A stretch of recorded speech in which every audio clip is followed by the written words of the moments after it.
भज गोरख शरणं गच्छामि। भज गोरख शरणं गच्छामि। प्रणाम मित्रों। ओम श्री गुरुवे नमः। ओम श्री गुरुवे नमः। गुरु गोरखनाथ हमारी यशोधारा पर बहुत कृपा बरसा रहे हैं। गुरुदेव से गहरा नाता है और उनके सारी कृपा हम पर बरस रही है, वो काव्य के माध्यम से, गोरख गीता के माध्यम से। आइए आज हम तीसरा और चौथा पद लेने जा रहे हैं। तो आइए गुरु को हृदय में धारण करते हुए हम गोरख गीता में चलते हैं। गुरुदेव ने इतना सुंदर लिखा है कि कल मेरी एक नाथ साधु से, हमारे गांव में उझाना मठ में पीर राजेनाथ जी हैं, उनको मैंने इसकी रफ एक कॉपी दी। तो उन्होंने पढ़ा और उनका मेरे पास बाद में कॉल आया कल। तो उन्होंने कहा कि मैं एक बात यकीन से कह सकता हूँ, मैं औलिया सरकार का मैं दीवाना हो गया, मेरे आदर्श हो गए। आज से जो काम गोरख परंपरा को करना चाहिए था, नाथ परंपरा को, उन्होंने झंडा उठाया है। हम सब नाथ उनके साथ हैं, गोरखनाथ जी उनके पास रहते हैं, हम मानते हैं। तो इतना सरल और ऐसे कोई बोला कि तत्वदर्शी ही कोई लिख सकता है, ऐसे लिखना कोई सामान्य बात नहीं है। गुरुदेव लिखते हैं, माना आंखों से है ओझल, पर ब्रह्म पास है दूर नहीं। कि हम सबको पता है परमात्मा तो है, माना आंखों से है ओझल, कि वो आंखों से ओझल है, नहीं दिखता, अगोचर है, पर ब्रह्म पास है दूर नहीं। लेकिन वो तो हमारे पास है, सबसे नजदीक कोई है तो वो ब्रह्म है, परमात्मा है।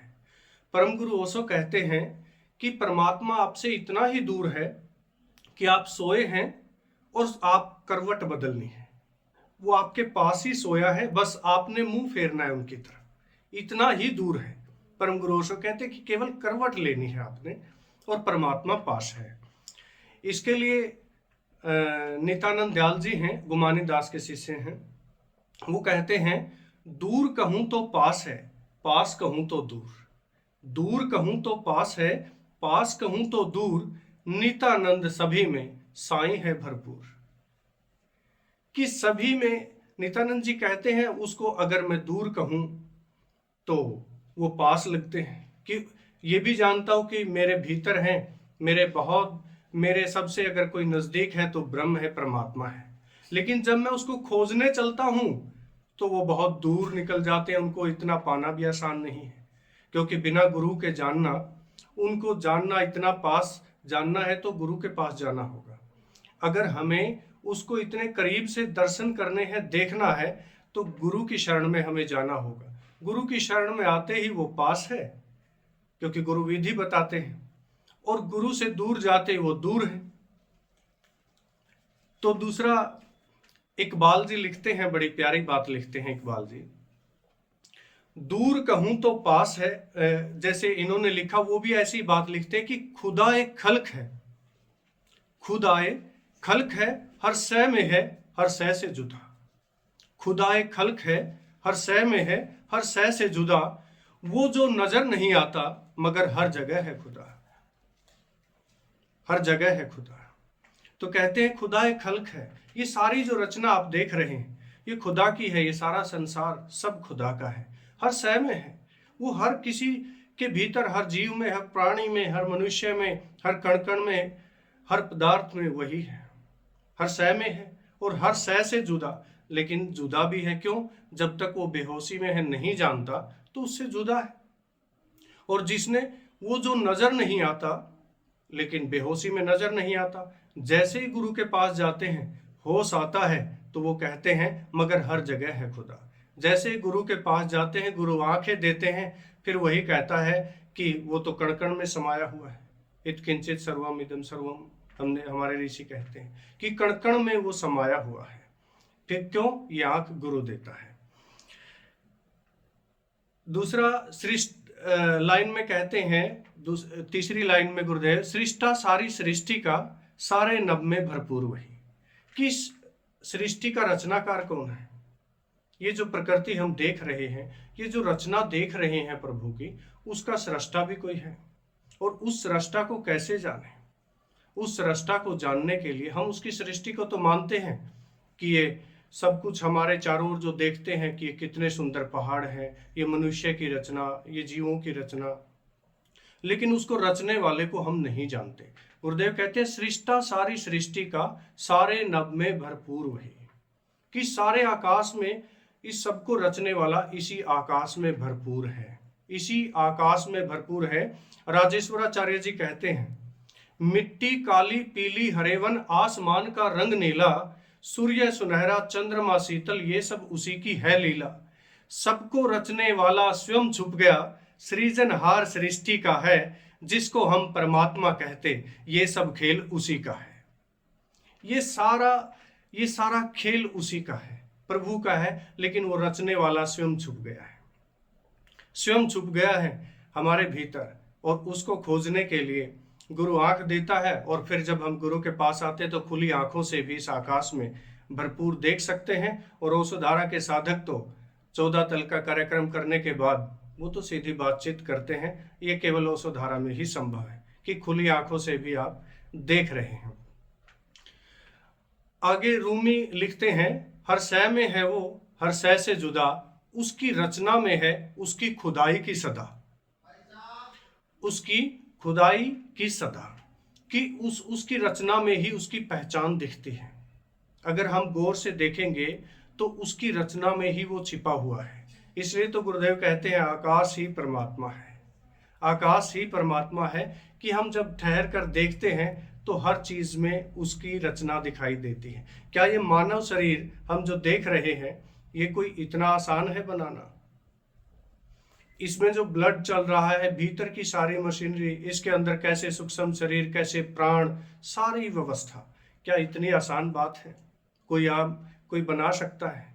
ये सब उसकी लीला है। सबको रचने वाला स्वयं छुप गया, सृजनहार सृष्टि का है।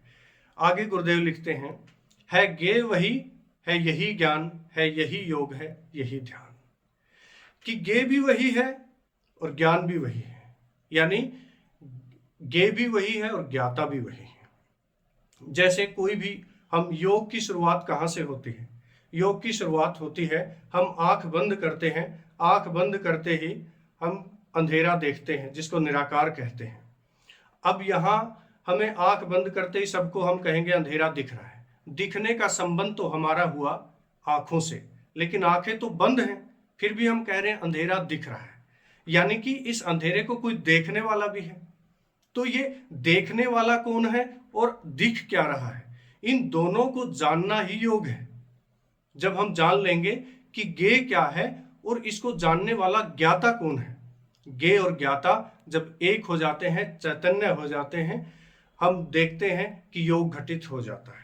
गुरुदेव यही कह रहे हैं कि प्रभु चेतन आकाश है। समर्थ गीता में लिख रहे हैं गुरुदेव कि प्रभु चेतन आकाश है, आत्म परिचय ध्यान, यही सनातन धर्म है, यही योग विज्ञान।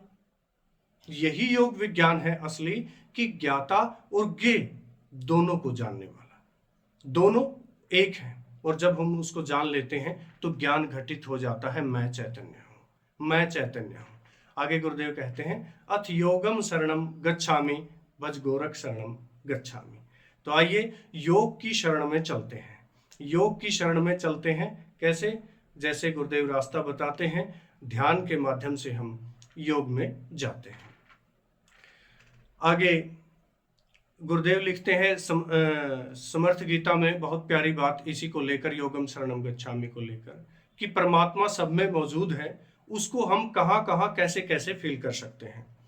गुरुदेव लिखते हैं कान बंद तो नाद सुन, आंख बंद तो नूर, खुली आंख तो देख लो रब नभ में भरपूर। गुरुदेव कहते हैं कान बंद तो नाद सुन, हम कान बंद करके उस परमात्मा की आवाज सुन सकते हैं, नाद को सुन रहे परमात्मा को सुन सकते हैं। आंख बंद करके परमात्मा के प्रकाश को जान सकते हैं, और खुली आंख से, जैसे कहा हमने पहले भी कि 14 कार्यक्रम के बाद हम खुली आंखों से भी उसको देख सकते हैं। खुली आंख से देख लो रब नभ में भरपूर, इस आकाश में परमात्मा छाया हुआ है, समाया हुआ है, आकाश ही परमात्मा है। तो चलते हैं अगले पद पर, चौथे पद पर चलते हैं। गुरुदेव कहते हैं, जो वेद किताब न कह पाए, वाणी में व्यक्त न कर पाए। बहुत प्यारी बात लिखते हैं कि जो वेद किताब, क्योंकि लिखने में जो अनुभव हमें हुआ, ये हम सबके अनुभव में एक बात आती है कि हमें कोई अनुभव होता है, उस अनुभव को हम डायरी पे लिखना चाहते हैं, लेकिन जो हुआ क्या एग्जैक्ट उसको लिख पाते हैं? कभी नहीं लिख पाते।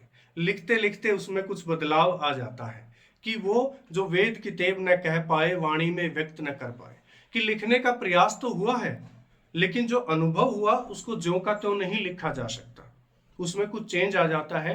गोरखनाथ जी अन्यत्र कहते हैं गोरखवाणी में कि गगन मंडल में गाय ब्याई, कागद दही जमाया, छाछ छाछ तो पंडिता पीवा, सीधा माखन खाया।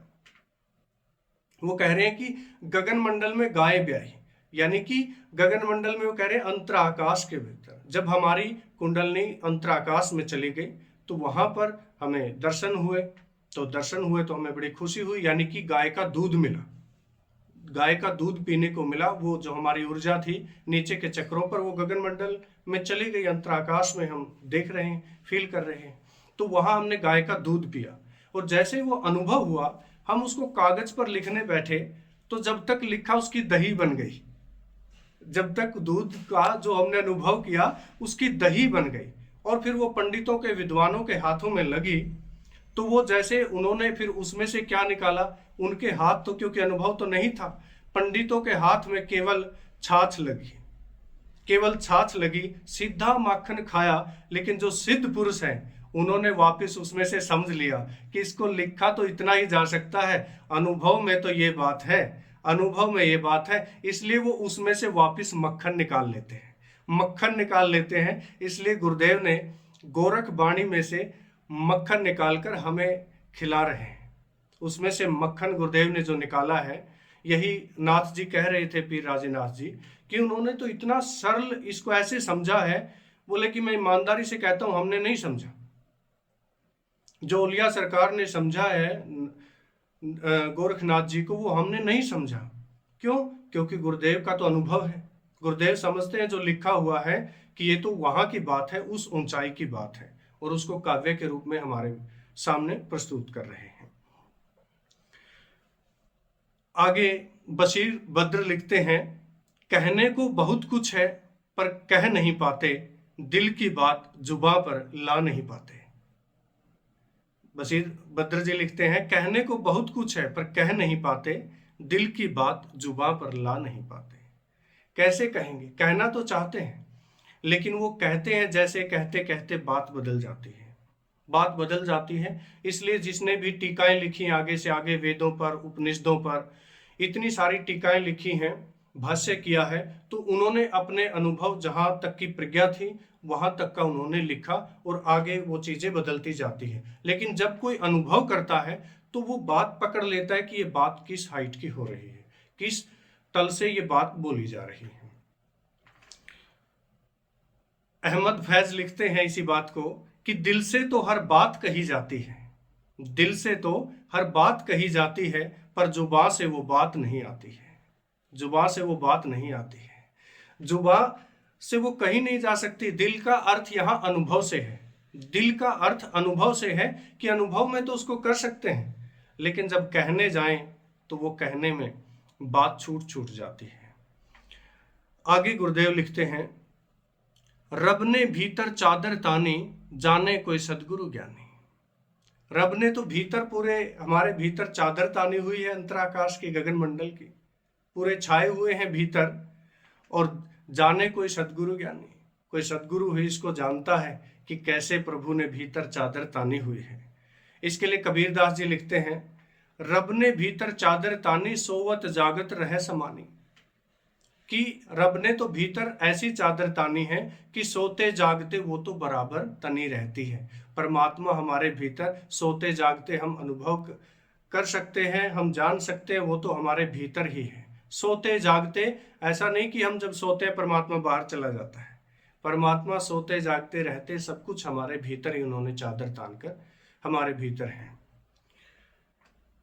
इसके बाद दादू जी लिखते हैं, संत दादू, दादू देखा दिल में और न दूजा ठोर, जो दिल में सोई खुदा और न काहू ठोर। बड़ी प्यारी बात लिखते हैं, दादू देखा दिल में। वो दिल का अर्थ है हमारा अंतराकाश, हमारी गहराई है। हमने उनको भीतर देखा है, और न दूजा ठोर, वो और कहीं नहीं है, हमारे दिल में ही बसे हुए हैं। प्रभु कहीं और नहीं है। जो दिल में सोई खुदा और न काहू ठोर, वो दिल के सिवा हमारे भीतर, दिल यहाँ भाव, हृदय, हमारा अंतराकाश वहीं पर है, उनको और कहीं नहीं जाते। वो हमारे हृदय को छोड़कर कहीं नहीं जाते, प्रभु हमारे भीतर रहते हैं। इसलिए भाव का जगत कहा जाता है कि जो हृदय से, जो गुरु के पास आने के बाद संघर्ष नहीं, समर्पण होना चाहिए। संघर्ष बुद्धि से होता है, समर्पण हृदय से होता है।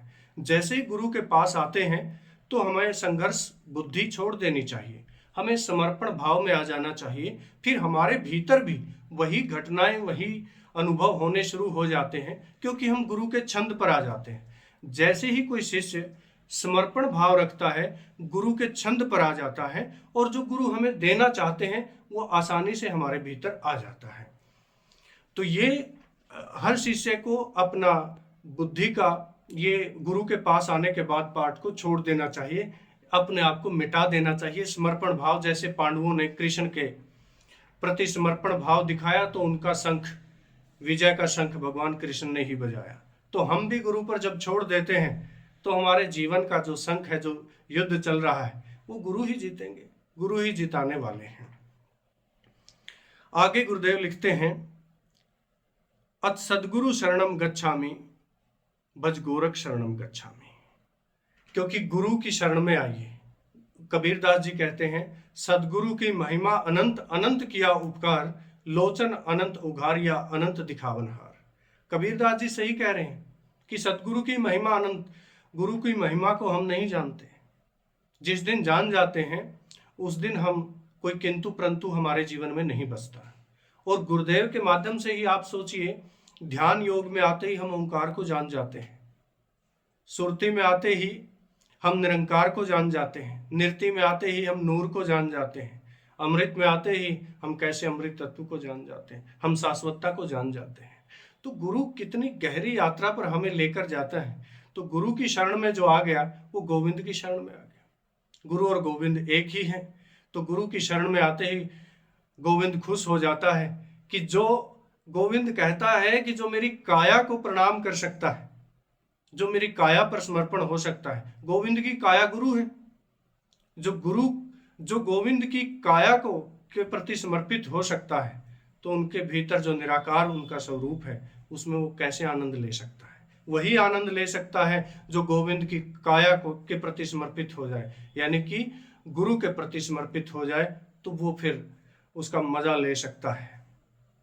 नित्यानंद दयाल जी कहते हैं, सदगुरु भर प्याला दिया, अमल अमीर सार, पीवत गगन को ले चढ़े, खुल गए मुक्ति के द्वार। गुरुदेव की शरण में आते ही हम माया के बंधनों से मुक्त हो जाते हैं, उस अमृत तत्व को जान लेते हैं, और फिर हमारे लिए मुक्ति के द्वार खुल जाते हैं मुक्ति के द्वार।